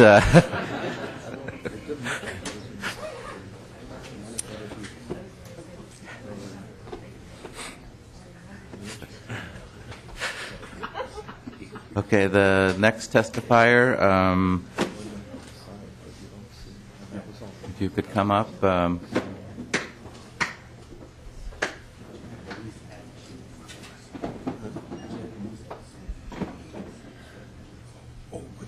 Would be good to get maybe House research just for the edification of the committee. Mr. Clary, I don't know, I'm not asking you to speak about this right now, but it would be maybe you could put together a memo to the committee on the presentation that is being made, because I would suspect there are other members of this committee that aren't experts on guns like me, and it would be helpful to get sort of an overview of what the bill says relative to the description of these weapons and what the opponents are saying, if that's possible. You don't have to do it right away. We're not going to be dealing with this bill till later in the month, but the more information we have, I think the better, or more informed our decisions will be. Yes, I'd be happy to, Mr. Thank you, Mr. Clary. Please introduce yourself for the record. Good morning, Mr. Chairman. My name is Adam Ballard. I'm the product manager for DPMS, a St. Cloud-based company manufacturing modern sporting rifles for the hunting, shooting sports, home defense, law enforcement, and military markets. I'm here to discuss the economic impact of this legislation. We operate a manufacturing and distribution facility that employs 115 full-time employees, 37 of whom, including myself, have served proudly in the U.S. Armed Forces. DPMS has a current payroll of approximately $3.32 million, and we do more than $33 million in business with other companies in Minnesota, mostly manufacturers of metal and plastic components, as well as printing and packaging. DPMS contributes more than $100 million annually to the Minnesota gross state product. In 2012, we were responsible for more than $20 million in federal taxes, $6 million in state taxes, and $2.5 million in local taxes. If enacted into law, this legislation being considered today by this committee would end our ability to manufacture in the state. To be clear, a ban on the manufacturing and sale of modern sporting rifles would close our doors in Minnesota. Our employees would be sent home, our jobs gone, many of our suppliers jeopardized. On a personal note, I'm deeply concerned about any legislation aimed at curtailing our Second Amendment right to keep and bear arms and other civil liberties. It's not justified to focus on literally tens of millions of law-abiding citizens like me who use modern sporting rifles for hunting, recreational shooting, and home defense. As an Army veteran who spent nearly 10 years in 2 deployments carrying a true assault weapon in service to this country, I can tell you our modern sporting rifles are not assault rifles they're made out to be. Though some of our MSRs may look like military rifles, they function no differently than any other civilian firearm, firing only 1 round with each pull of the trigger. A comprehensive study by the Centers of Disease Control in 2003 looked at 51 different studies covering all gun control measures, including the 1994 assault weapons ban, and the conclusion was that none had reduced crime. Another study commissioned by Congress found that bans were not effective in reducing crime because, quote, the banned weapons and magazines were never used in more than a modest fraction of all gun murders, end quote. In fact, all long guns, which modern sporting rifles are only a portion, are used in less than 3% of all crimes involving a firearm. Since the assault weapon ban expired in 2004, the nation's violent crime rate has continued to drop and is now at the lowest level since the early 1970s. This has happened in spite of the fact that the number of modern sporting rifles owned by law-abiding Americans has increased substantially in recent years. Speaking as an employee whose professional future you now hold in your hands, and as a father of 2 children, who shares your concerns for wanting to keep guns out of the hands of prohibited persons, I urge you to focus on real crime control measures and not another gun ban that will only affect law-abiding citizens. As a state, let's work to ensure we submit all appropriate court data of those individuals adjudicated unfit to possess a firearm to the National Instant Criminal Background Check System, not private medical records, but official court documents. Further, let's enforce existing laws and use strong tools already at our disposal, such as the 10-year, $250,000 perjury penalty associated with straw purchasing. Or even better, let's make straw purchasing its own offense. By using federal laws to prosecute gun-related crimes, we can ensure criminals don't plead down to lesser offenses. Armed robbery should never become robbery because of a busy court docket. When Richmond, Virginia did this under a program called Project Exile, crime dropped 65%. Finally, we need to do more to promote education efforts that teach gun owners, especially new gun owners, how to safely store firearms for unauthorized users. These are concrete steps we can take today. Thank you very much. On behalf of the entire DPMS family, I appreciate the opportunity to speak with you today and hope you'll continue to support the Second Amendment and our employment as proud Minnesotans. Thank you, Mr. Ballard, for your testimony. Mr. Olson, I think you're next on the list, unless someone had a question. Mr. Chairman, I was going to sort of play cleanup. We have a couple of other people. One gentleman who, let's have Mr. Collins. Mr. Collins would be next. Okay, Mr. Collins.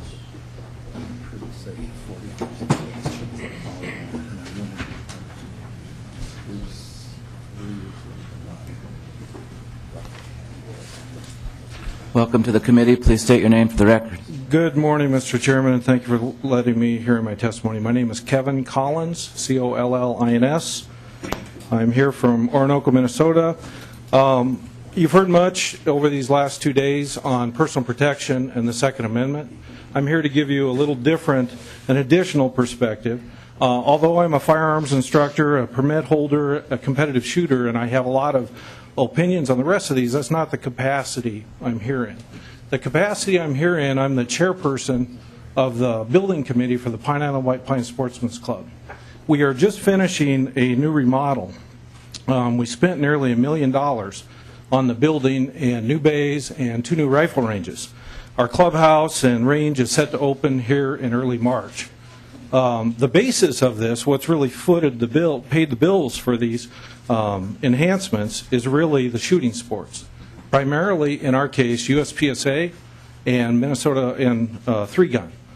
These shooting sports involve setting up courses of fire where competitors run on a timer through courses that represent realistic defensive scenarios.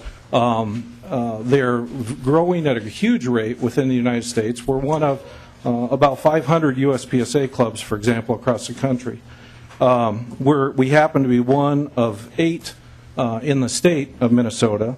We even attract at our competitions, we attract competitors from all over the country, clearly within the tri-state area for sure.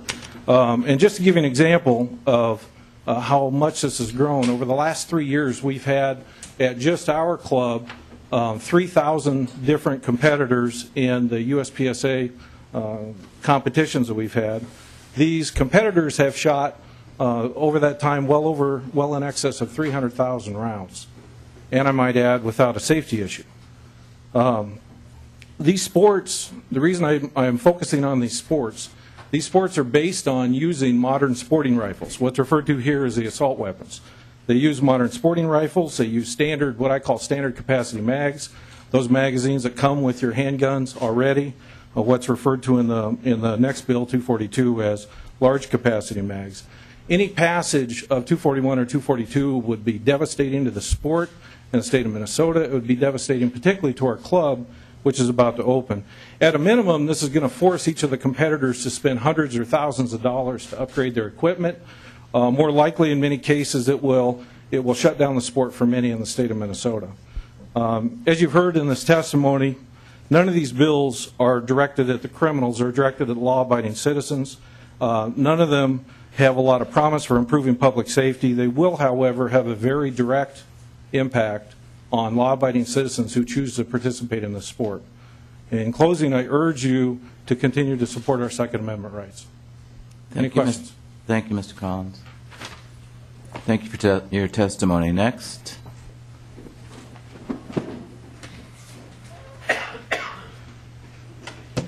Welcome to the committee. Please state your name for the record. Hello, Mr. Chairman.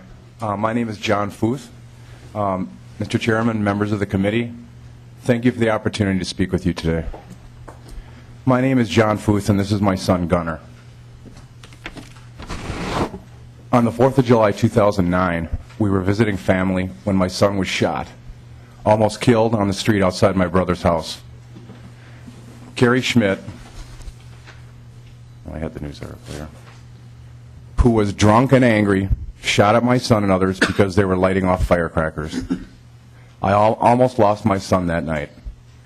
I held him in my arms as he bled on me. I kept him from going to sleep. I said, "Stay with me. Stay with me." The shooter was convicted of first-degree assault and sentenced to more than 7 years in prison. What he did was irresponsible. It was unforgivable.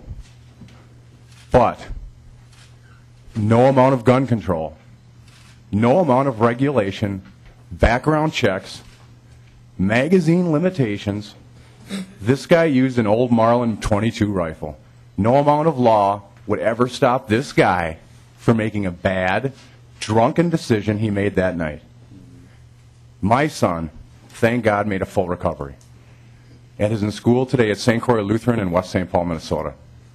Tomorrow he has an interview with a college recruiter from Dartmouth. When he was 8 years old, he told me he was going to cure cancer one day, and I think he'll do that. He and I got a gift from God, the opportunity to spend more time together on this earth. We spend some of that time going to the shooting range together. He has a Ruger 10-22, like the ones that you saw today. It shoots the same .22 round that almost killed him.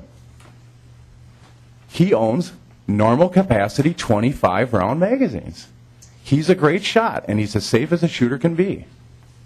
Why would you take away from me, take away from my son, our constitutional right to keep and bear arms? When people, thousands of people, are injured and killed by drunk drivers, we don't blame it on cars or demand a limit on car size. We put the blame where it belongs, on the person who breaks the law.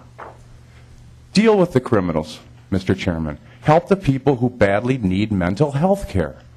Don't take away my son's right, my right as an American, in the hope that somehow you'll make bad people stop doing bad things. Thank you. Representative Cornish. Representative Cornish.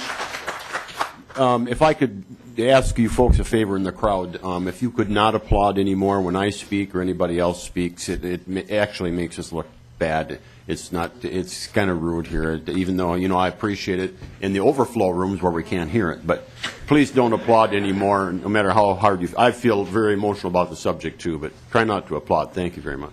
Thank you. Thank you, Mr. Chairman. Thank you, Mr. Futh. Who is next? Next will be Officer Ryan Johnson. Okay. Mr. Johnson.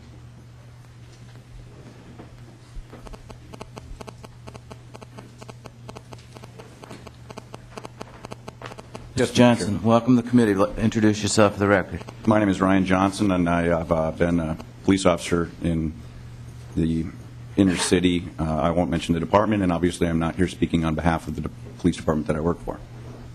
But I've been a police officer for approximately 17 years, and I stand here just against the vast majority of the bills here as they've been written.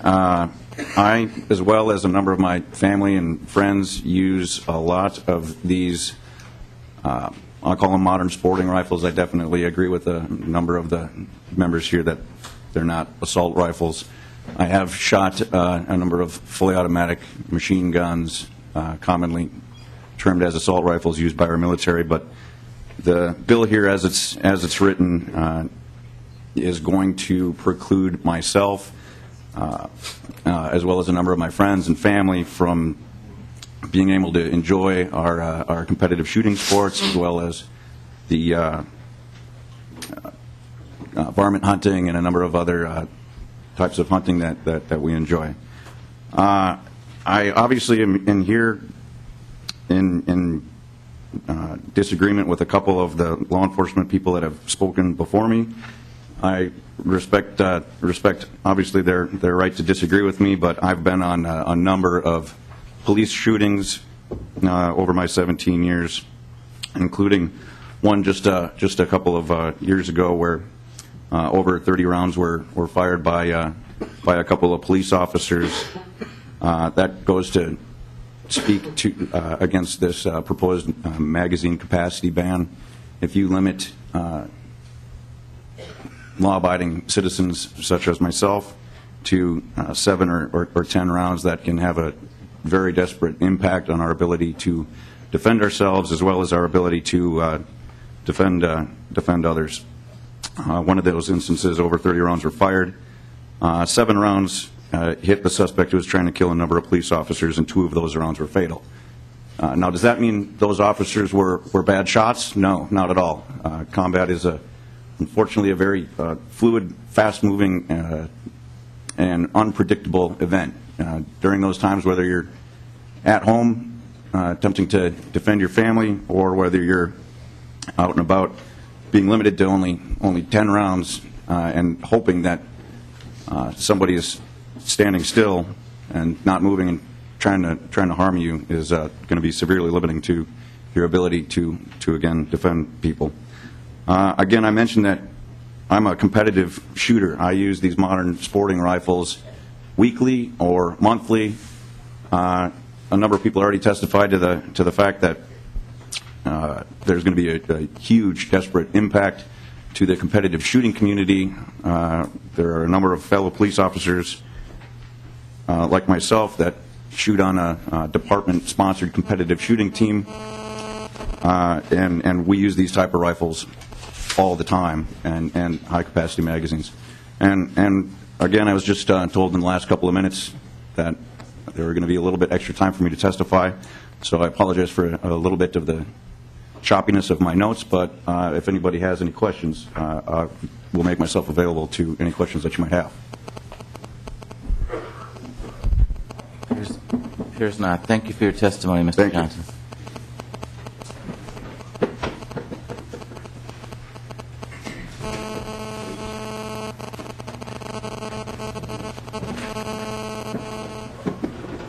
Mr. Chair and members of the committee, appreciate your allowing me to speak today.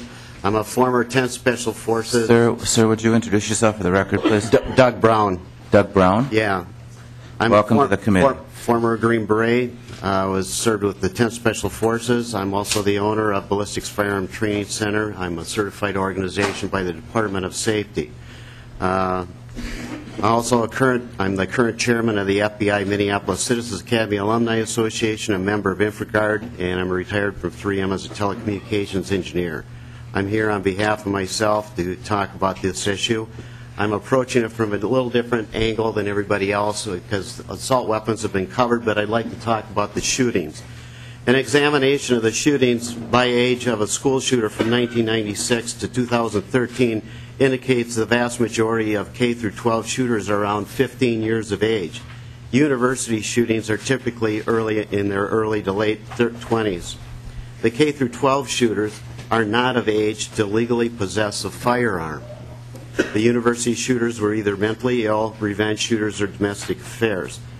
So the shooters that have been doing a lot of these school shootings have made the headlines and are so prevalent today in the news media that we keep getting told over and over and over again it's assault weapons. They got those weapons illegally. We should be talking about how did they get those weapons, why did they have those weapons in their hand. Also, the FBI table number 20 for murder by state, Minnesota shows that only 3 rifles were used in 2011 to commit a murder, while knives were used to murder 12 people, hands and fists were used to murder 3 people, and other weapons were used to murder 12 other people. I'm going to skip over some things that were already covered by some other people. One of the things that I looked at when I was doing research on the school shootings was the method of operation. The method of operation is to shoot each individual once and then move on to the next target. Unlike law enforcement, military, we're taught to shoot several times until that target goes down. But what we're seeing in these school shootings is they're shooting once, moving on to the next target, and many times they're using headshots. Why is this? This method is used mostly in video games as indicative of past school shootings. For kids to kill, they need 3 things. They need a tool, usually a gun. They need the skill to use that tool, and finally, they need the will to use that gun. Of these 3 factors, the military knows that killing simulators take care of 2 out of 3 by nurturing both the skill and the will to kill a human being. Operant conditioning is a stimulus response training. The military uses this effectively to increase the killing rate. Video simulators, video games, do the same thing except for one striking, very important exception. Video games don't have rules of engagement, whereas military and law enforcement simulators do. Video games reward shooters who make headshots. The more headshots, the bigger the gun, bigger reward, no constraints at all. Military and law enforcement are taught to shoot multiple times until the assailant is no longer a threat. Video games teach to shoot once, move on to the next target. So we're seeing a generation of youth training on military law enforcement type realistic simulators. This environment for some troubled youth is enough for them to cross the line into a real world shooting. Michael Cornell, the 14-year-old boy who walked through Paducah School and opened fire on a prayer group meeting that was breaking up, never moved his feet in his rampage. He never fired far to the left or right, never far up or down. He simply fired once at everything that popped up on his screen. It is not natural to fire once at each target. The normal, most universal response is to fire at a target until it drops and then move on to the next target. This is the defensive reaction that saves lives. The human instinctual reactions eliminate the threat quickly. Not to shoot one and go on to the next target before the first threat has been eliminated. But most video games teach you to fire each target once, only hitting as many targets as you can as fast as you can in order to rack up a high score. And many video games give bonus points for headshots. I would say to the committee that you need to examine the data that's out there and take a look at what's causing the youth to cross that line and create these mass shootings. They're underage, they aren't of age to own the firearms, and banning assault rifles is not going to do anything to help the problem that we've got with that. Thank you. Thank you, Mr. Brown, for your testimony. Mr. Olson, do you have anybody else? Otherwise, we could... I have one more and then myself, Mr. Chairman. Okay. I believe we have about 10 more minutes. Yes, that would be just fine. Tim will introduce himself. Welcome to the committee, sir. Please introduce yourself for the record. Thank you for the opportunity to speak. My name is Tim Jazierski. I'm from Two Harbors, Minnesota. Several years ago, I was working for a company helping open an office in Fargo, North Dakota. So from Two Harbors, that was a long ways away from my family. I received a call one evening, and it was from my wife. That call was that somebody had just called my house, threatened to kill her and my 3 sons. He said he was going to come and shoot them. My wife called the local sheriff's department, the Lake County Sheriff's Department, and asked for protection. The answer she got was quite unique because, you see, our law enforcement doesn't offer protection. And after speaking with the sheriff's deputy for quite a while, she got him to admit, because this was only a threat over the phone and there's no immediate threat or danger, there was nothing for them to do. And so she said, what you're saying is, what you will do is after we've been killed, you will find and look for who killed us. And he said, yes. It is not law enforcement's job to protect each one of us. It is our right under the Constitution to protect ourselves through the Second Amendment and the use of these guns. My wife's response, because I had taught her to shoot, because she was understanding of guns, to the sheriff was, I have already loaded several guns, one of them being a .308 deer hunting rifle, and if you decide to come to my house and speak to me, you better announce yourself, because anybody who walks through the door is in for trouble, because I will shoot first and ask questions later. And yes, they did come before I got there because of that statement, but basically to tell her to unload the guns and disarm herself to make everybody else safer. So when you say, what do we need these guns for? I would rather she does not run out of bullets if that ever happens.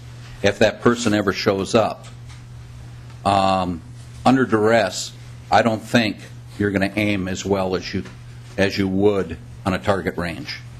And if it's more than one person, again, I don't want her to run out of bullets. That's why I oppose this bill. I'm a gun safety instructor. I teach kids how to be safe. I've taught her how to shoot, as well as my boys. I have 2 in the military. And when we come to saying 30-round clip and how fast you can shoot, my son has been trained to change a clip in a handgun in less than 1 second. He can shoot 30 shots in less than 3 seconds longer than it would take you to use a 30-round clip. So anybody who practices, all we're doing is, we're putting lipstick on a pig. It's not changing it. We're doing things, we're saying, look what we did. We made things safer when we've done nothing with this bill but disarm honest citizens. Thank you. Thank you for your testimony, Mr. Jazierski. Mr. Olson, do you want to wrap things up? Thank you, Mr. Chairman. You've been very gracious to all the speakers, and we appreciate it very much. My name is Joseph Olson. I'm a professor of law at Hamline University, and I am also president of the Gun Owners Civil Rights Alliance. Of course, today I appear only on behalf of the Gun Owners Civil Rights Alliance. I'd like to start out for just a moment because Representative Hausman brought up the Supreme Court case, particularly the Heller case. I actually had one of my articles cited in Heller. So I know that Judge Scalia is familiar with my work. I have read the opinion a number of times. I teach it in my seminar at Hamline Law School. The Supreme Court did 2 things in the Heller case that are relevant to the discussion as Representative Hausman brought it up. One, in Heller, the Supreme Court had made it very clear that the introductory clause to the Second Amendment is not part of the normative statement. In other words, the introductory clause is not part of the rule of law. The rule of law is that the right of the people to keep and bear arms shall not be infringed. And the court went on to discuss just exactly how much the District of Columbia was infringing that right. Furthermore, the court talked in the case about the arms that were protected by the Second Amendment, and it said that the arms that were protected were those that were in common use. Military-style firearms are in common use. In the last 4 years alone, AR-15 style rifles made by DPMS and a variety of other manufacturers have been widely sold. They've sold about 3.4 million of them a year. Why do they sell so many? Because it is rugged, reliable, dependable, accurate, and you can change the upper and change it from a .223 to a larger caliber. I used to go deer hunting with a .308 caliber FN FAL, which is indeed fits all the characteristics on the list of assault weapons, even though it was made in the 1950s. I've now switched to a DPMS in .308 because it's, in fact, safer and easier to use because the controls are easier for me to get a hold of. If we take a look at, for example, the list of things that make a rifle into an assault weapon, it's like describing whether a woman has a large hat or a small hat, whether someone is wearing, that necklace just strikes me, a necklace or not, whether she's wearing there's some blue over there, a blue dress or a red dress. It's all cosmetic features. None of them add to the lethality of the firearm. I think we saw that when we had the two 10-22s on display. One of them looks warm and comfy. Grandpa's 22. I have a Ruger Mini 14 that is exactly the same thing. It looks warm and comfortable. It has a walnut stock on it. I have another one identical to it, which shoots exactly the same bullets, shoots exactly the same number of bullets per pull of the trigger, exactly the same number of cycles per minute, except one of them is wearing a black dress, very familiar, and the other one is wearing a red dress, one size too small. It makes a big difference, but it's all cosmetics. This is a pistol grip. Somehow this takes an ordinary rifle and turns it into a killing machine of untold proportions. No, I'll tell you what it does. It makes it easy for a person with small hands, like me, to safely hold the firearm, because I don't have to try and put my arm at a 30-degree angle around a big fat stock. I can put it around the pistol grip. And it's ambidextrous. I happen to be severely left-eyed, so notwithstanding that I'm right-handed, I shoot left-handed. And lo and behold, it's just as easy to hold. And the AR-15 series of firearms were designed so that left-handers could safely use them just like right-handers. So that's the pistol grip. What else do we have? We have protruding grips that are sort of like a pistol grip. All hunting firearms, almost all, 99% of them, since 1903 have had a semi-pistol grip stock. What else are we looking at? Let's see, a telescoping stock. I'm not really, there is no music. I always wear short sleeve shirts. You may have wondered why. It's because I'm 5'4" tall and my arms are 31 inches long, which means I can't buy a shirt that will fit me. It comes out to here. So I have to have shirts that are short enough. I have to have a firearm that I can adjust. And lo and behold, a telescoping stock works perfectly. I could shoot a telescoping stock firearm, and so could someone who's 6'4" tall. It is a safety feature. It is a recoil feature. So all the features of the guns that are listed on here as allegedly evil are all either recoil reduction, safety, or accuracy features. And why do more and more people want them on their guns today? Because they've come to recognize that reliability, accuracy, and safety are good to have. Lastly, let's take just another look at the bill for just a moment. This is an absolutely outrageous bill.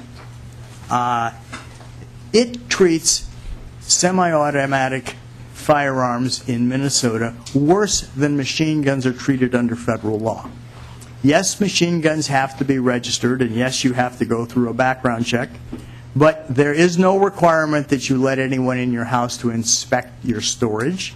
There is no requirement of annual registration at another fee. There is no requirement that you can possess the property only on your own property. You can possess it anywhere in the state in which you live. Let me see if that's worse. Oh, and did anybody notice at 10.1, you can register it, you can comply with all the requirements of the state of Minnesota, and when you die, they take it away.